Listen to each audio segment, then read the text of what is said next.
Bonjour, bonjour, bonjour. J'espère que vous allez bien.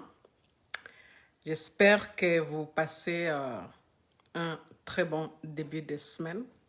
Nous sommes certes mardi, mais nous sommes encore dans les débuts de la semaine.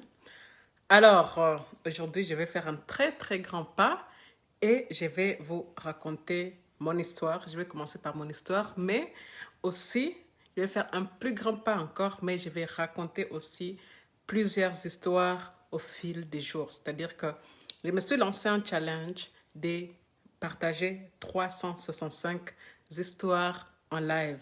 Eh bien, tellement de personnes m'ont dit constamment, il faut absolument que tu racontes ton histoire, il faut absolument, il faut absolument.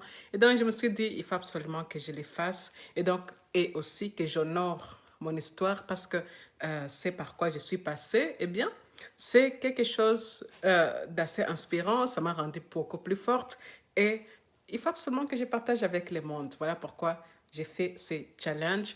Bon, je ne vais pas vous raconter seulement mon histoire personnelle, je vais aussi vous raconter beaucoup des histoires qui m'ont inspirée. Je suis quelqu'un qui adore raconter des histoires, donc je vais les faire vraiment en grande quantité, c'est-à-dire que je compte carrément faire 365 histoires que je compte partager. Je ne peux malheureusement pas vous dire à quelle heure et je ne pourrai pas aussi vous dire euh, la fréquence, c'est-à-dire est-ce que ça va être tous les jours ou est-ce que ça va être voilà, 2 jours, ensuite 3 jours. Mais ce que je compte faire en tout cas, c'est d'arriver à 365 histoires par, dans, comme challenge. Voilà, voilà, voilà. Donc, merci d'être là pour ceux qui vont être là. Et ce que je dois vous dire déjà, c'est que comme je serai en train de raconter l'histoire, eh bien, euh, j'aimerais rester dans le flow, j'aimerais ressentir exactement ce que j'ai ressenti quand j'étais enfant. Voilà pourquoi, si vous avez des questions, vous pouvez toujours les poser, mais moi, je ne veux pas pouvoir vous répondre euh, à chaque fois. Je ne pourrai pas les répondre. Donc, je vais les faire beaucoup plus à la fin. Mais merci d'être là et merci de partager autour de vous cette histoire que je vais partager avec vous. Alors, pour le moment, il y a quelque chose de vraiment très grave qui se passe dans mon pays d'origine, au Congo. Il y a l'éruption volcanique et cela m'a inspiré de parler de cette partie de mon histoire parce que moi, j'ai vécu l'éruption volcanique en 2002. Voilà comme ça que je vais commencer mon challenge, en tout cas en vous racontant l'histoire de comment j'ai survécu à l'éruption volcanique en 2002. Lorsque j'ai vu dernièrement les images de l'éruption volcanique actuelle, j'étais choquée. J'ai revu tout ce que j'ai vécu dans l'enfance et je me suis dit, c'est pas possible. Je ne pensais pas que ça allait être encore une fois le cas dans toute ma vie. Dans toute ma vie, je ne pouvais pas du tout m'imaginer revivre, même à travers les vidéos, l'éruption volcanique. Ça m'a choqué vraiment. Et j'ai ressenti tellement la peur de ces personnes qui aujourd'hui sont en train de vivre cette situation. J'ai ressenti voilà, l'insécurité, on ne sait pas comment demain va être, on ne sait pas où fuir, on n'est pas prêt du tout de fuir. Tout ça, j'ai ressenti tout cela. Et franchement, c'est quelque chose d'assez... ça change la vie, ça change la vie.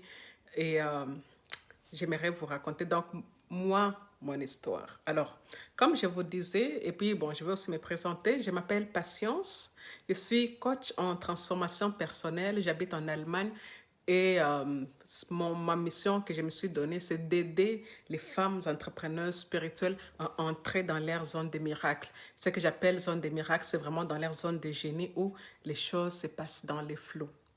Et si aujourd'hui je me suis engagée dans cette mission-là, c'est à cause de mon histoire, de tout ce que j'ai vu dans mon enfance, de tout ce que j'ai vu, j'ai vécu et tout ce que j'ai appris au fait.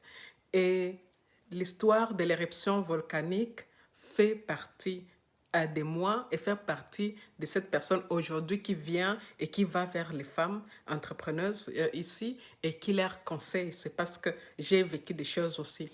Alors, lorsque j'ai vécu, moi, l'éruption volcanique, c'était en 2002. À l'époque, j'avais 11 ans. Je me souviens comme si c'était hier, en fait. Nous étions à la maison et nous entendions la radio. Et dans la radio, on nous disait constamment qu'il y a une éruption, enfin, il y a le volcan qui est en train de faire signe, le volcan est en train voilà, est en train de vivre, mais n'ayez crainte, n'ayez crainte, n'ayez crainte, parce que ça peut arriver, mais rien ne va vous arriver.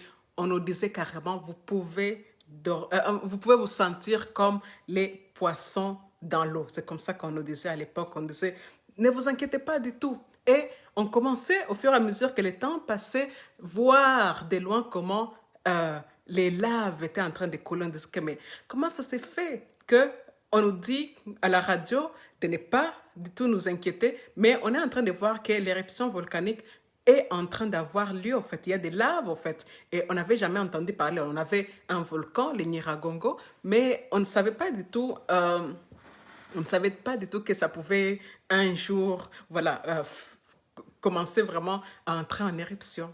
On ne savait pas ça. Et quand je vous dis que j'étais là en train d'écouter la radio, c'était pas avec ma mère, c'était pas avec mon père, c'était moi et mes petits frères. À cette époque-là, ma mère était à l'hôpital avec mon petit frère cadet et mon père était en voyage. Il était vraiment loin, enfin il était en Europe déjà. Et moi, j'étais donc restée avec mes petits frères et j'attendais ma mère, en fait. Et donc, j'avais 3 petits frères, enfin une sœur et 2 frères, et j'étais en train de m'occuper d'eux. Et je vois de loin une éruption volcanique et je me dis, bon, qu'est-ce que je suis censée faire, en fait? J'ai 11 ans, je ne sais pas quoi faire. Heureusement pour moi, j'ai eu les réflexes de prendre des habits, de les mettre dans une valise et d'aller à quelques pas de chez moi, chez une voisine chez qui on allait souvent lorsqu'on avait besoin de quelque chose. Donc, je suis allée avec mes frères là-bas et heureusement pour moi et pour mes frères, c'était les moments exacts où eux aussi ils étaient en train de se dire que là, franchement, on est en train de voir qu'il y a quelque chose de beaucoup plus grave qui est en train de se passer. Donc, ce serait mieux qu'on commence à fuir, en fait. Et eux, ils avaient la chance d'avoir un bus d'un ami qui pouvait les emmener. Et donc, on leur a dit, on va rester avec vous. Amenez-nous où vous allez. Et donc, c'était vraiment le meilleur timing. Donc, on est entré directement dans les bus et on est parti. On a fui vers l'intérieur du pays, c'est-à-dire vers Sake. C'est comme ça qu'on appelle ça. Et donc, vous pouvez vous imaginer, c'était autour de 18 heures et il faisait déjà noir. Et vous pouvez vous imaginer, nous étions en train de fuir et partout autour de nous, il y avait tellement de personnes qui étaient aussi en train de fuir. C'est-à-dire que le bus n'était pas du tout en train d'avancer comme il était censé avancer, enfin normalement. Et beaucoup de ces personnes-là étaient en train de cogner comme ça sur les bus constamment. S'il vous plaît, prenez-nous avec vous. S'il vous plaît, prenez-nous avec vous. Et nous, on leur disait, enfin, on ne disait rien, mais c'était tout simplement impossible. Et donc, on a fait un très, très long voyage, alors que ça pouvait être quelques heures, en fait. Et pendant tout ce temps, non seulement ces personnes-là étaient en train de cogner sur les bus constamment, mais aussi on entendait tout le temps des cris, des mamans qui avaient perdu leurs enfants, des enfants qui avaient perdu leur maman, des papas qui étaient en train de crier leurs enfants. Et c'était vraiment les cris déchirants. Quand une mère a perdu son enfant et ne sait pas du tout quand est-ce qu'elle va la voir, eh bien, c'est tout simplement, c'est vraiment un cri déchirant. Donc, vous pouvez vous imaginer qu'on a passé pratiquement toute la nuit en train d'entendre des personnes en train de crier mon enfant est perdu. Est-ce que vous avez vu, je ne sais pas, Patrick ou tout ça. Donc, ils étaient en train de crier tout le temps. Et quand j'ai vu les vidéos de l'éruption volcanique actuelle, toutes ces images, toutes ces voix sont revenues encore une fois dans ma tête. Je me disais que je pensais que je suis déjà passée au-delà de ça, mais au fait, pas du tout. J'ai ressenti encore cette impuissance qu'on ressent quand on est dans une situation où on ne peut pas aider et on doit aussi survivre. Et donc, moi, j'étais donc avec mes frères, comme je vous ai dit, j'étais avec une sœur et deux frères. Ils étaient tout petits, mais vraiment tout petits. J'avais 11 ans et mes frères étaient donc vraiment petits. Et dans une situation pareille, je peux vous assurer que c'était comment on dit ça, l'instant de survie était au niveau maximum. C'est-à-dire que chaque maman, chaque papa qui était dans les bus aussi, était en train de s'occuper seulement de ses enfants, au fait. C'était seulement de lui et de ses enfants, au fait. Et donc, moi, j'étais là avec, à 11 ans avec 3 enfants. Et donc, je ne savais pas quoi faire. Je n'avais pas un cent. Je n'avais pas du tout d'argent. Je n'avais pas d'eau, rien, au fait. Et donc, j'étais donc avec mes frères. Et à un moment donné, j'étais en train de porter mes frères comme ça. Trois, ma soeur et mes deux frères, je les portais tous comme ça. Et ils étaient en train de somnoler comme ça parce qu'il faisait nuit. Ils somnolaient, somnolaient. À un moment donné, je me suis dit, mais franchement, je n'en peux plus. Et j'ai demandé autour de moi, est-ce que vous pouvez m'aider? Même les personnes qui n'avaient pas d'enfants sur leurs jambes disaient que non, non, je ne veux pas. Là où je suis là, je ne peux pas. Et donc, j'ai pris de mes frères, enfin ma soeur et mon petit frère, et je les ai mis en dessous de la chaise du bus pour qu'ils continuent à dormir là-bas. Et moi, je suis restée avec mon petit frère qui s'appelle Jérémy.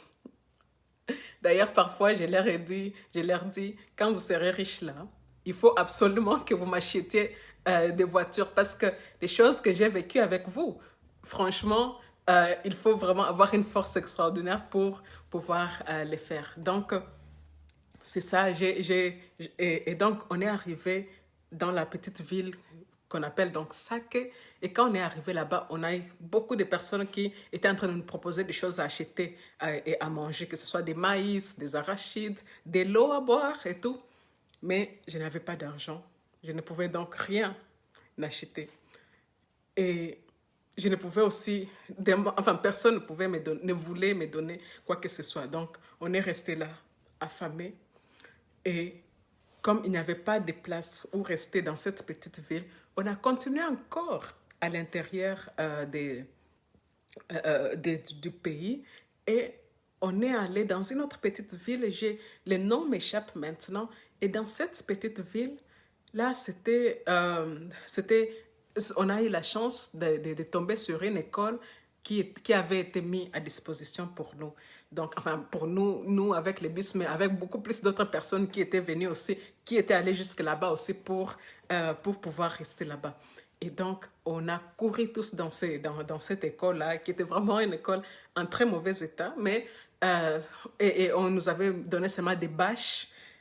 Et donc, on a pu quand même être extrêmement reconnaissante parce qu'on s'est dit, enfin, on va avoir où dormir pendant ces temps. Et donc, on est allé dormir dans des classes, dans des salles de classe, enfin, dans cette école.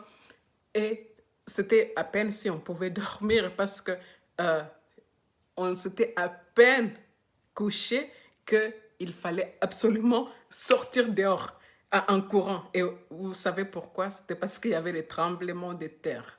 Il y avait des tremblements de terre pratiquement toutes les 30 minutes. Et donc, toute la nuit, on n'a pas pu vraiment dormir alors qu'enfin, on avait la possibilité de dormir. C'était quand nous avait donné les bâches là, pour dormir, c'était vraiment comme si le ciel nous répondait, enfin on peut dormir, mais on n'a pas pu. Et c'était aussi une situation vraiment dangereuse parce que les gens couraient très très vite dehors et donc quand tu n'étais pas vraiment, quand tu n'étais pas assez fort, on pouvait te piétiner en fait.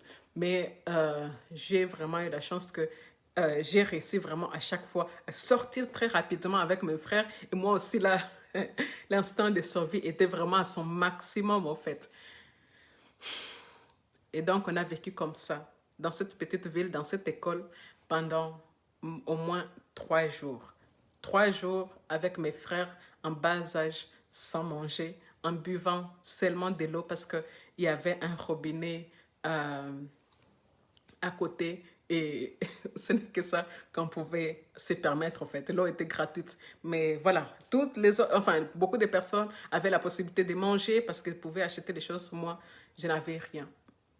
Et Donc, c'est après autant de jours, pratiquement 4, 5 jours, qu'on a réussi à rentrer du coup chez nous à Goma parce qu'on avait entendu à la radio que c'était voilà qu'il y avait que les éruptions s'étaient calmées et que les gens étaient en train de rentrer lentement. Et donc on nous a remis dans les bus, on est rentré, on a fait l'aventure euh, des retours avec autant de personnes qui sont autant traumatisées en train de crier et d'appeler à l'aide et de nous demander de les ramener avec nous, de crier à l'aide parce qu'un des enfants est perdu, on ne les retrouve pas. Et donc, quand je pense à ça, et je me dis, j'ai vécu cette expérience-là pendant 5 jours, 11 ans, avec 3 enfants, et il y avait toutes les possibilités que moi aussi je perde un de mes frères et que je n'arrive pas à les retrouver parce que j'allais les faire seule aussi.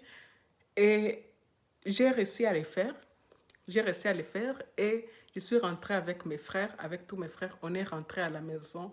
Et quand on est rentré à la maison, par chance, comme je vous ai dit, ma mère, elle était avec un autre de mes petits frères, enfin mon petit frère cadet, qui était à l'hôpital. Et donc, nous, on est entrés dans le pays, c'est-à-dire on est allé au côté opposé d'eux parce que eux, ils sont allés au Rwanda. Et là-bas, c'était une autre aventure que ma mère avait vécue et que je pourrais vous raconter une prochaine fois. Alors, pourquoi est-ce que je suis en train de vous raconter cette histoire que j'ai vécue en 2002, maintenant que l'éruption volcanique est là, à Goma encore? C'est d'abord parce que je me rends compte que c'est une histoire, c'est une expérience qui est tellement forte qu'on ne l'oublie jamais. On n'oublie pas euh, avoir vécu aussi intensement autant d'insécurité, autant d'impuissance, autant de... il faut absolument que je trouve les moyens de survivre. Et donc, j'ai vraiment une pensée profonde pour ces personnes qui sont en train de vivre ça à ces moments-ci. Ces personnes qui ont vécu tous, qui ont perdu tout ce qu'ils avaient construit du jour au lendemain.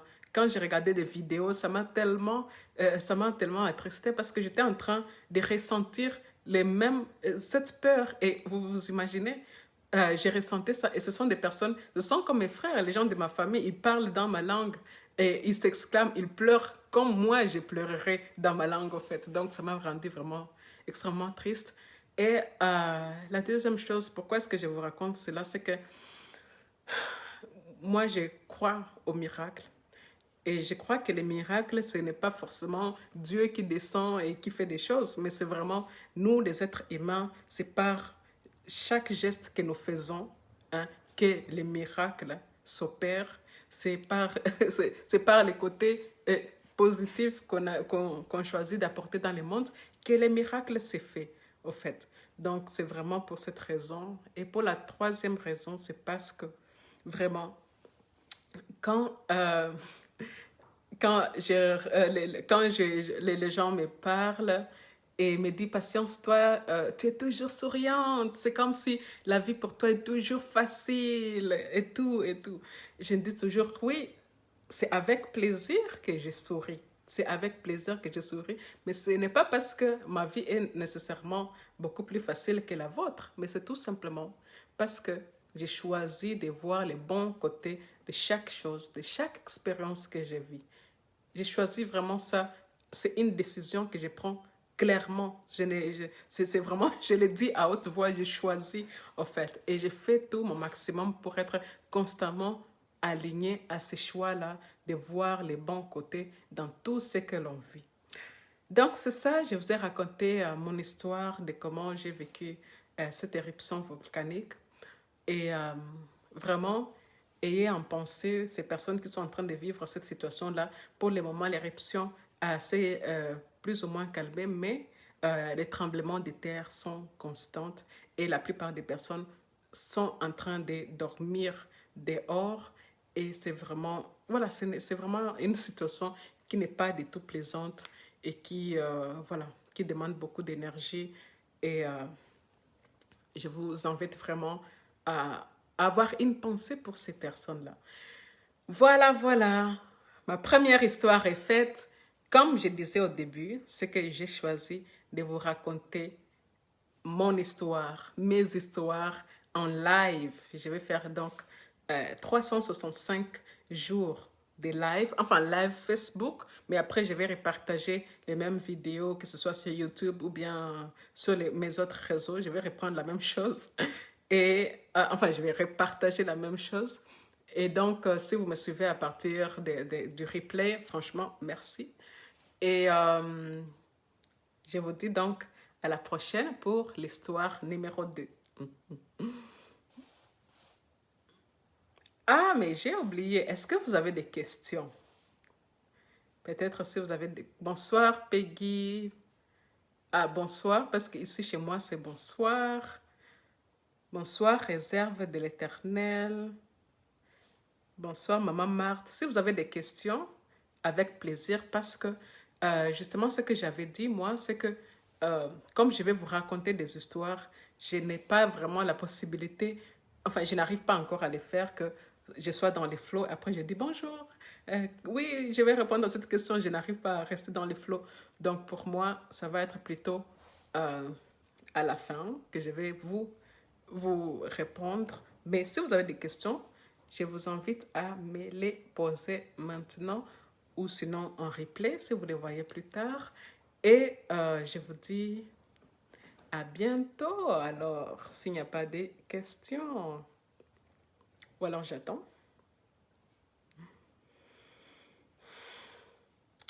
Je me sens tellement bien d'avoir enfin.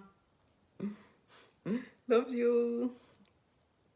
Je me sens tellement bien d'avoir enfin réussi à faire ces pas et à honorer mon histoire et à la partager avec vous. C'est vraiment tout un honneur. C'est l'honneur que je me fais et que je vous fais. Et je suis vraiment reconnaissante de faire ça. Ok. D'accord, d'accord. Ok. Je vous dis alors à bientôt pour une histoire numéro 2.